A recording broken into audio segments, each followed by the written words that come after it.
Welcome to the Private Lenders Podcast with your hosts from Hard Money Bankers, Jason Balin and Chris Haddon. This podcast is sponsored by hardmoneymastermind.com. Welcome back to the Private Lenders Podcast. Jason Balin from Hard Money Bankers. Also in studio, guest Harris Dainoff from Murland. Dainoff, a lot of you listeners and viewers of the podcast probably know Harris. He's been on the podcast before. He's been, pretty active in our Mastermind group, and he definitely comes to a lot of our live events as well. Slight legal topic that we're talking about, so I wanted to bring him in. For those that are actively lending, a lot of us not only lend on investment residential, but we also lend on commercial properties. And I think it's a great asset to lend on. We've been doing it for a long period of time, but I also think it's important that you understand how to fully underwrite a commercial file. There's a particular topic that we're going to discuss, SNDA, Subordination, Non-Disturbance, and Attornment Agreement. It's probably something that most folks have never heard before. And, Harris helped us and me specifically with this maybe, 12, 15 years ago when we were really starting to actively lend on commercial properties. This came up in a lease. So first, Harris, real quick, I know a lot of folks already know you, but maybe just do a real quick intro and then we can hop right in on what an SNDA is. Absolutely. Yeah. Thanks for having me, Jason. Like Jason said, my name is Harris Dainoff. I am one of the principals, law firm Murland Dainoff. We are in Radnor, Pennsylvania, right outside of Philadelphia.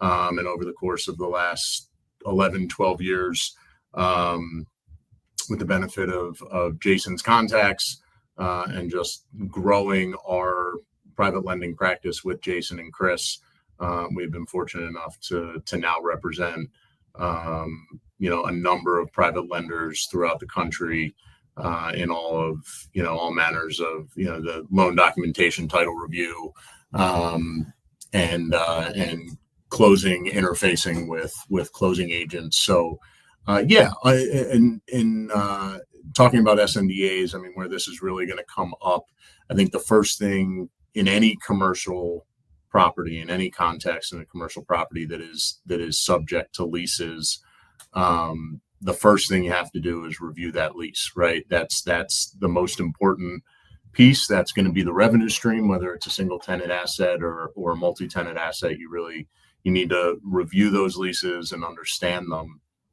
And in any, well-drafted lease is going to have a subordination provision.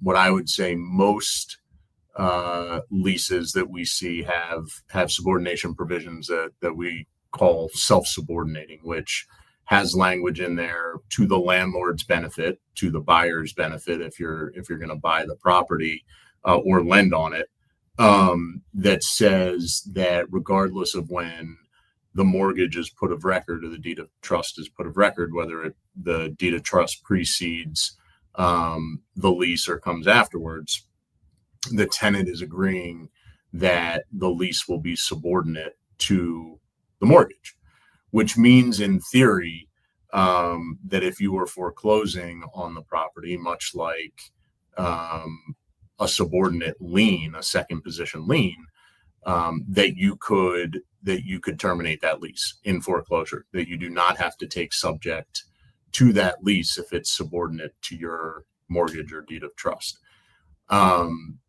So what a sophisticated tenant, and what you would see here, there's really a couple contexts where a tenant is going to be really keyed in on this, maybe a few. They're really keyed in on this and want to make sure that they're protected. One is they've got sophisticated counsel that knows the issue and wants to protect their tenants' rights. The other one, Jason, you and I talked about this the other day, where you have a tenant that's put a lot of capital into a build out for space. Let's say you've got a big box tenant and they put in excess of $1 million, $2 million, $3 million into a build out. They are not going to want to be in a position where if their landlord defaults on financing and gets foreclosed on to no fault of the tenant, that they could be at risk of losing the space and losing the $3 million in improvements that they've made. And then the other context where you'll see it is single tenant buildings frequently, right? Where the tenant has put a lease memorandum on record, the lender is going to want to know that there's an SNDA on record as well to document the subordination. And if there's no, okay, so what are the risks if this language is not in the lease? So in general, let's just perspective. From a lender's perspective, let's just say, because most hard money lenders are doing, in our groups are all doing, smaller balance stuff. So 100,000 to maybe $2 million. Not that there's not bigger stuff out there, but what goes with that sometimes is a less sophisticated commercial property owner, right? They might own a $300,000 retail building and they get $4,000 a month in rent from, I don't know, let's just say a store, toy store, it doesn't matter. And it's just, month to month, short-term lease. It's not like a 20-year lease with, $1 million build out. Like, it's pretty basic. And let's just say there's no language in here. Would there be any risks related to that? Small leases like that, particularly month-to-month leases or leases where the tenant is performing, or you're not planning to change the use or redevelop or reconstruct in any way, the risk is limited, right? Where the risk comes in is if you see a benefit to redeveloping or want flexibility with that project and actually want to terminate the lease, and you can't because the lease is superior in rights to your loan. I would say almost in every context, I don't know that I've ever seen a scenario.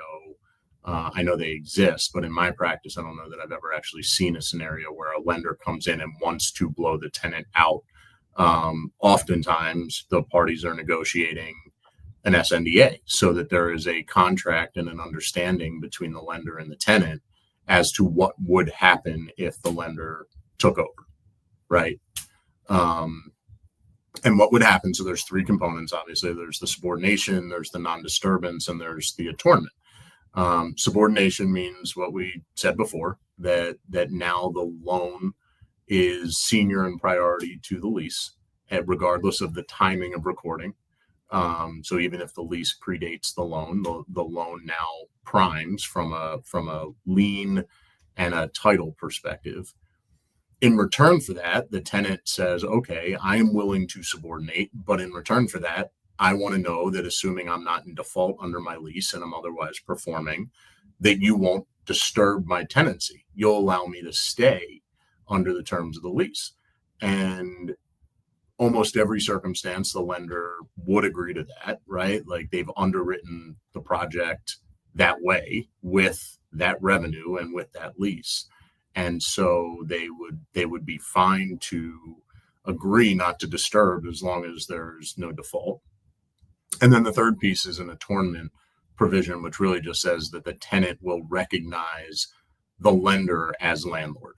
And at the point at which the lender takes interest in the property, if they foreclose, they take a deed in lieu, or they provide notice to the tenant that they have declared a default and rents should come directly to lender moving forward, that the tenant would honor that commitment, right? And they will start paying the lender directly instead of continuing to pay a landlord that may be in default. So, I mean, those are the three components. And let's say you come across a borrower and you're going to do a loan on them and they don't have this in there, or the lease isn't great. Can you add this, language in the closing package, or do you just add it to the lease after the fact? No, you add the separate document. So if the borrower still have to sign it. Yeah. So if you're reviewing, and the tenant too. So the tenant has to sign it too, because that's what we had to do once. Yes. And so what ends up happening is, again, if you're buying or lending on commercial property with existing leases that are the revenue stream, you're going to want estoppels from those tenants. You're going to want statements from those tenants confirming There aren't any defaults under the lease. The landlord satisfied their obligations. There's no build out obligations. There's no tenant improvement allowances that are still owed. The roof isn't caving in. You're going to want statements from the tenant confirming all of that stuff. At the same time, if you feel you need an SNDA because you don't like the subordination language in the lease, you would present the tenant with a form SNDA as well. And then, you negotiate that with the tenant. It's an important point because it's a longer lead time item. Tenants aren't always super responsive. Some tenants recognize that it's an opportunity to negotiate with their landlord because their landlord needs something now that they didn't before, and they take time, right? And oftentimes the lease will have a mechanism if there's language in the lease, which sometimes there are, about they'll agree to subordinate, but only if there's a mutually acceptable SNDA negotiated. There'll be a period of time, right? It'll be, you have 10 or 15 days to get that. So it's not like you can underwrite this and be ready to close in a week, because you're going to need time to deal with the tenant. Yeah, assuming that's the case. Yeah, like I'm trying to think of real life examples. I remember we had one where we didn't have a lease in place. We forgot to get the lease, and then we ended up getting it, and we were nervous because the tenant and the landlord were not in good standing, and we were at a super low LTV deal, and we're like, we need to double check this, and then they had that in place, so we were good, because we would have never got the tenant to be able to sign anything at that point. They weren't in good standing. And like, I'm trying to think, because we did a loan, I don't know if you were involved in this one or not, it was in DC, and I like to use the scenario of like a Chipotle, just because it's an easy scenario where somebody, buys whatever $400,000 building. Chipotle puts $1 million into build out, and they're like, I want to make sure I'm protected. This is going to be a 20-year deal type of thing. We front loaded it, and this was a deal that similar to a deal that we did a few years ago. And then I guess, so as long as you as the lender are okay with, because Chipotle's legal counsel is going to negotiate that says, hey, if this dipshit does a $50,000 loan with hard money bankers, because that's what did happen. They own this property free and clear, and they needed 50 G's. That if they foreclose on this, in essence, what's that stating is the lender is going to abide by the current lease. Yeah, right. And there are provisions that you can add in that are beneficial to the lender as well. For instance, like, you don't want to step into certainly monetary obligations. It's one thing if there's repair obligations, but you don't want to step into monetary obligations that a defaulted landlord, let's say that landlord agreed to give the tenant $100,000 of improvement allowance at some point in the deal, defaults on your loan, had never given that $100,000 allowance. You'll want to know in the SNDA that you're not on the hook to now, when you step into the landlord's shoes, all of a sudden now you owe the tenant $100,000. Yeah, good point. Right. So there are provisions that you add into SNDAs to protect your lender from that. So there's valid reasons why a lender would want it anyway. For that reason. Right. Yeah, that's a good point on that. So normally what I would say, most leases, for one reason or another, have self-subordinating language where this isn't an issue, because if the landlord's not satisfied with the lease, or they're not satisfied with performance, or they just want to get out, they're subordinate. The lease is subordinate, and you can terminate it. Where this comes up is when you want to keep the lease, or you have a single tenant, or you have obligations that are coming due that you want to make sure the lender is not going to be on the hook for. That's where you're negotiating these types of documents. Yeah. Point being is, if you're going to do commercial loans, make sure you do all your due diligence and not just review the leases. You do, because review leases. No, I agree, because that wasn't something, early back in the day, it wasn't something. It was on our checklist, but we didn't we can't find his leases type of situation, and we're like, it's not a big deal. We're lending $100,000 on a $400,000 property, and you don't think it is, but we've never, knock on wood, been burned for an issue similar to this. But it's come up multiple times, and over the years I've learned more and more. And this topic came up because I was talking to 2 members of our mastermind group over the last few weeks, and this came up twice with them, and they had no idea what it was. And we were diving in. I was explaining to it. And I was like, I got to do a podcast episode on this because Harris. Yeah, the takeaways. I think the real takeaways are review those leases, make sure you understand them, and give yourself time if you need to negotiate with the tenant. That set that expectation if you're buying or if you're lending, set that expectation with the borrower that, hey, this is going to take a little bit more time than your fix and flip. Yep, all good stuff. And Right.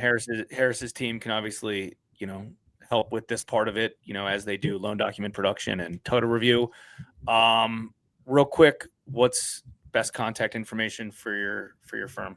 Yeah, so it's first initial last name H Dainoff at MurlandDainoff.com. It's MurlandDainoff.com.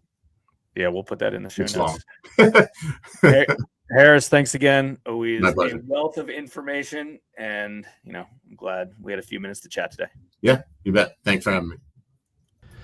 We hope you enjoyed this episode of the Private Lenders Podcast. Please note that the opinions stated by all the speakers on this show are only opinions and not intended for legal, financial, or accounting advice.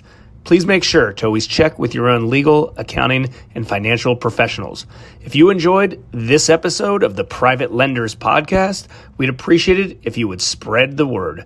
Make sure to check out hardmoneymastermind.com, the #1 free community for new and experienced private and hard money lenders.